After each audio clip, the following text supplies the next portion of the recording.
Articles का अलग अलग सेंस में अलग अलग मतलब होता है। एक आर्टिकल्स का मतलब होता है उपपद, जो अभी हम पढ़ने जा रहे हैं। एक आर्टिकल्स का मतलब होता है जो कॉन्स्टिट्यूशन में अनुच्छेद होता है। और आर्टिकल्स का मतलब कोई वस्तु भी होता है। बहुत सारे जो वस्तु एक साथ बिखरे हुए तो उसको भी क्या कहते हैं हम लोग? आर्टिकल्स कहते हैं। बहुत सारे आर्टिकल्स बिखरे हुए यहाँ पर, बहुत सारे आर्टिकल्स है। तो आर्टिकल्स का मतलब वस्तु भी होता है। आर्टिकल्स का मतलब संविधान में जो अनुच्छेद होता है उसको भी हम आर्टिकल कहते हैं। और यहाँ जो हम पढ़ने जा रहे हैं आर्टिकल्स, वो ग्रामर में जो आर्टिकल्स होता है उसको हिंदी में हम उपपद कहते हैं हिंदी में। तो ग्रामर में आर्टिकल्स क्या होता है? तो ग्रामर में आर्टिकल्स हम ए, एन और द को कहते हैं। किसको कहते हैं? ए, एन, द को। ए, एन एंड द को हम क्या कहते हैं? आर्टिकल्स कहते हैं। इंग्लिश में इसी को हम आर्टिकल्स कहते हैं। बट अलग अलग फील्ड में, अलग अलग सब्जेक्ट में आर्टिकल्स का अलग अलग मतलब हो जाता है। ठीक है, तो ये है आर्टिकल्स, ए, एन और द। ठीक, कोई दिक्कत यहां तक? कोई दिक्कत नहीं, कोई दिक्कत नहीं। तो यहां तक। अब इसके टाइप्स, आर्टिकल्स के टाइप्स, ये बहुत इंपॉर्टेंट है। लोग सिर्फ पढ़ लेते हैं कि आर्टिकल्स के 2 टाइप होते हैं, बट यही 2 में पूरा राज छिपा हुआ है। समझ में आया? तो ये राज तुम्हें बता देते हैं, किसी को मत बताना, तुम भी नहीं बताना। ठीक, 2 टाइप कौन कौन है? पहला है इंडेफिनिट, इंडेफिनिट आर्टिकल्स, और दूसरा है डेफिनिट आर्टिकल्स, डेफिनिट आर्टिकल्स। समझ में आया? 2 आर्टिकल्स है, एक होता है इंडेफिनिट और एक क्या होता है? डेफिनिट। इंडेफिनिट आर्टिकल में आता है ए और एन, और डेफिनिट आर्टिकल में आता है द। अब यही हमें समझना है कि why a and an are called indefinite article and why the is called a definite article. यही हमें समझना है। समझ में आया? क्यों इसको हम इनडेफिनिट कहते हैं, क्यों इसको डेफिनिट कहते हैं? तो इनडेफिनिट का मतलब होता है जो डेफिनिट नहीं है, जो निश्चित नहीं है। जो डेफिनिट नहीं है उसको इनडेफिनिट कहते हैं।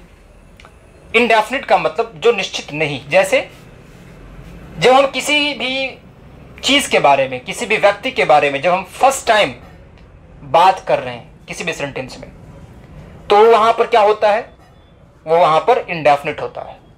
लेकिन जब किसी सेंटेंस में उसकी चर्चा दोबारा कर देते हैं, उसका नाम दोबारा मेंशन कर देते हैं, तो वो जो वस्तु है, वो जो चीज़ है, वो क्या हो जाती है? अब डेफिनेट हो जाती है। क्योंकि सुनने वाला जो है ना, उस बात से अब अवगत हो गया होता है, या जो बोल रहा है अब वो जब सेकेंड बार वो उसका दोबारा चर्चा करता है, तब वो बात समझ में आ जाती है कि वो किस चीज़ की बात वो कर रहा है। उसी चीज़ की बात कर रहा है जो वो पहले बोला था। तो सेकेंड बार जब उसी का नाम दोबारा आता है तो वो क्या हो जाता है? डेफिनेट हो जाता है। समझ में आया बात? तो यहां पर ए और एन जो है ये कब करेंगे? जब कोई नाउन इनडेफिनिट रहेगा, जिसकी चर्चा सेंटेंस में फर्स्ट टाइम होगा, वहां पर ए या एन करना है। द का वहां करना है जब वो एकदम डेफिनिट होगा, एकदम खास, एकदम निश्चित होगा, तो वहां पर क्या करेंगे? द करेंगे। अभी इतना ही नहीं है, बहुत सारा चीज है इसमें, बाद में पढ़ेंगे। पहले हम डिस्कस करते हैं इनडेफिनिट आर्टिकल के बारे में कि इनडेफिनिट आर्टिकल ए और एन में दोनों में क्या डिफरेंस है। दोनों है एक ही बात, दोनों का एक ही काम, इनडेफिनिट आर्टिकल के रूप में यूज होना, लेकिन दोनों में बस थोड़ा डिफरेंस है। थोड़ा डिफरेंस क्या है कि ए का इस्तेमाल करते हैं जहां पर क्या होता है? तो कॉन्सोनेंट साउंड होता है। क्या होता है? कॉन्सोनेंट साउंड होता है। और एन का इस्तेमाल वहां करते हैं जहां पर वोवेल साउंड होता है। क्या होता है? Vowel sound. अब देखो यहां हमने साउंड लिखा है, साउंड, हमने कॉन्सोनेंट और वोवेल सिर्फ नहीं लिखा है। तो वोवेल और कॉन्सोनेंट देखकर तुम ये मत समझ जाना कि यहां पर ए या एन होगा। ये डिसाइड करना गलत है सिर्फ वोवेल को देख के, क्योंकि हमें पता है कि वोवेल कितने हैं? 5 है। ए, ई, आई, ओ, यू है ना वोवेल। तो वोवेल देखते अगर हम आर्टिकल्स लगाएंगे तो क्या हो जाएगा? गलत हो जाएगा। हमें वोवेल को देख के नहीं, बल्कि वोवेल साउंड को देखना है। किसको देखना है? वोवेल साउंड को। अगर साउंड वोवेल है तो एन करना है, साउंड अगर इसका कॉन्सोनेंट है तो क्या करना है? ए करना है। अगर ऐसा ना करेंगे तो गलत होगा। कैसे? देख लो, जैसे हमने यहां पर लिखा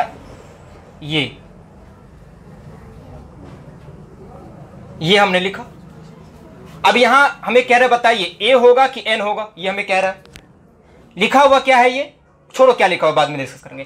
क्या है यहां पर, ये पहला लेटर क्या है, पहला लेटर है ई। और हमें पता है कि वोवेल जो होते हैं 5 होते हैं। कितने होते हैं? 5। ए ई आई ओ यू, यही होता है। तो अगर हम वोवेल देख के लगाने जाएं, ई देख के, तो वोवेल्स अगर होगा तो एन करेंगे, तो यहां पर अगर एन देते हैं तो ये गलत हो जाता है। क्या हो जाता है? ये गलत, क्योंकि वोवेल हमें नहीं देखना है। हमें क्या देखना है? वोवेल साउंड देखना है, साउंड। वोवेल देखेंगे तो गलत हो जाएगा। ठीक है, तो वोवेल साउंड देखते हैं। साउंड कैसे देखेंगे? देखो ये लिखा हुआ क्या, ये पढ़ो पहले क्या लिखा हुआ है। तो यूरोपियन लिखा हुआ नहीं है, यूरोपियन नहीं लिखा हुआ, ये यूरोपियन लिखा हुआ। यूरोप से बना, किससे? यूरोप से बना, यूरोप से, यूरोप से बना, यूरोपियन है ये। यूरोप बोलते हैं इसको, यूरोपियन। यूरोपियन नहीं कहते हैं। अगर यूरोपियन कहते तो गलत कहते हो। क्या है ये? यूरोपियन है ये। तो जब हम यूरोपियन कहते हैं यूरोपियन, तो यहां पर यौ जो है ना, ये कॉन्सोनेंट साउंड है, ये वोवेल साउंड नहीं है। और जब कॉन्सोनेंट साउंड रहेगा तो क्या इस्तेमाल करना? ए का। इसलिए कौन सा राइट है इसमें से? ए राइट है। समझ में आया बात? कि हमें वोवेल को नहीं बल्कि वोवेल साउंड को, कॉन्सोनेंट को नहीं बल्कि कॉन्सोनेंट साउंड को देखना है। बुझे बात की नहीं बुझे? बुझे। अब हमें समझना है कि कॉन्सोनेंट साउंड जो होता है, ये कॉन्सोनेंट साउंड क्या होगा और वोवेल साउंड, इसको कैसे समझेंगे हम? हालांकि वोवेल साउंड अगर बात करें तो लगभग 20 होता है। कितना होता है? लगभग 20 होता है वोवेल साउंड। 20 होता है लगभग। ठीक है, 20 वोवेल साउंड होते हैं लगभग। ठीक है, तो इसमें से अगर हम बता दे कि कैसे तुम्हें याद रखना है वोवेल साउंड, तो तुम्हें आ तो पता ही होगा। अ आ ई उ ए आई ओ औ अंग अ तक, अ से लेके अ तक, यहां तक जो भी है सब क्या समझना? वोवेल साउंड समझना। समझ में आया?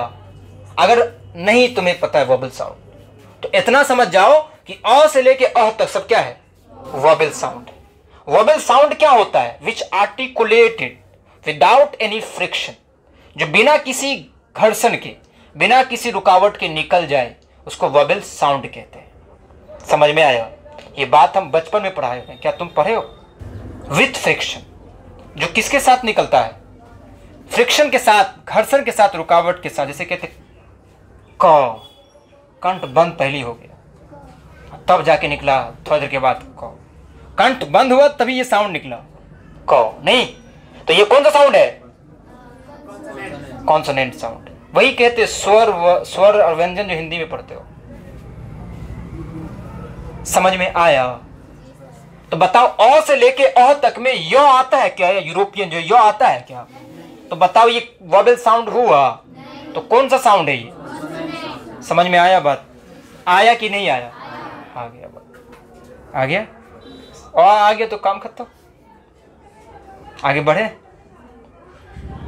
बढ़ते हैं और समझते हैं क्वेश्चन। तो हमने जैसे अभी जस्ट पढ़ा कि कॉन्सोनेंट साउंड जो है, कॉन्सोनेंट साउंड, इसमें क ख ग घ ह र प फ ब भ र ल व त ला स हो जाएगा।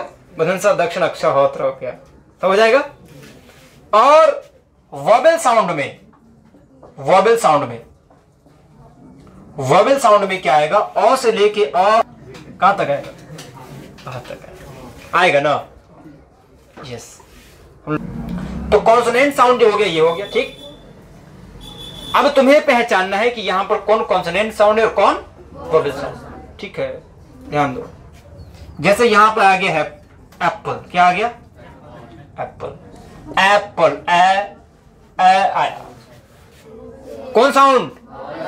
Vowel sound. समझ रहे हैं ना? यस।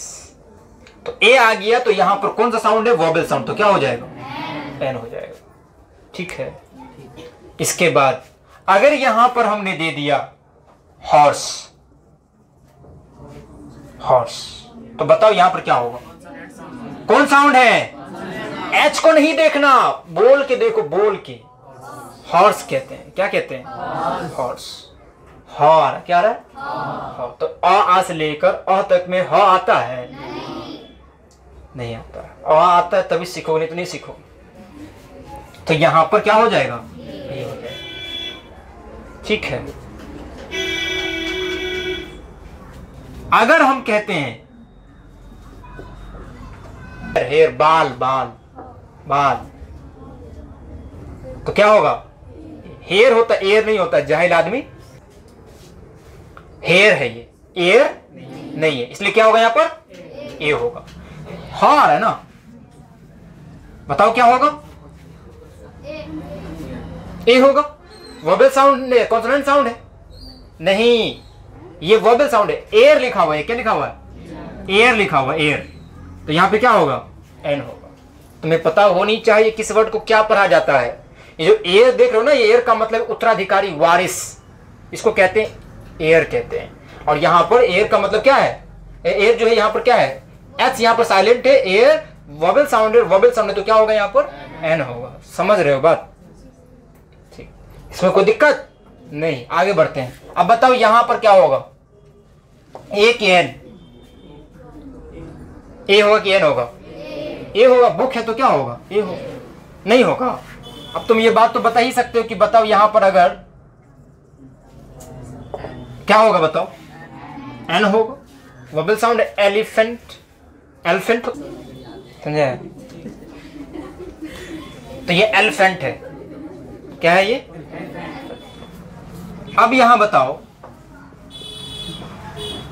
यहां क्या लिख, यहां पे क्या होगा, बताओ क्या होगा, तुम भी बताओ, तुम भी, सिर्फ देखना नहीं है, बताना भी है, क्या होगा, ये स्टूडेंट लिखा हुआ नहीं, स्टूडेंट नहीं है, स्टूडेंट है, स्टूडेंट, स्टूडेंट, स्टूडेंट, सौ से निकलता है, अ से नहीं। अगर अ निकल रहा है तो गलत है, स्टूडेंट है, स्टूडेंट नहीं, समझ गए भाई, स्टूडेंट, ये हो गया। अगर यहां पर बॉयज है तो बताओ क्या होगा, बताओ क्या होगा, बता, ये होगा, कुछ नहीं होगा। क्योंकि प्लुरल से पहले याद रखना मेरी बात, तुम भी याद रखना कि अगर प्लुरल नाउन है तो ना ए होगा और ना ही एन होगा। अगर एन की बात करें तो एन का इस्तेमाल प्लुरल से पहले नहीं होता है। प्लुरल से पहले किसका इस्तेमाल नहीं होता है, प्लुरल से पहले ए और एन का इस्तेमाल कभी भी जीवन में इस्तेमाल नहीं होगा। ठीक है, ये बोलो ना, हाँ बताओ। अगर यहां पर पेन है तो बताओ क्या होगा, क्या होगा, ए होगा। अभी हम ए एन की बात कर रहे हैं तो दो की बात नहीं लाना बीच में, ठीक है, यस। नेक्स्ट बताओ, अगर पेन्स है तो बताओ क्या होगा, बताओ नूरी अहमद, कुछ नहीं होगा। समझ रहे हैं बात। अब बताओ कि अगर यहां पर वाटर है तो बताओ ए होगा कि एन होगा, कुछ नहीं होगा। तो तुम जीत गए 7 करोड़, कुछ भी नहीं होगा। मिलेगा नहीं, कमेंट में नहीं लिखना कि सर 7 करोड़ चाहिए।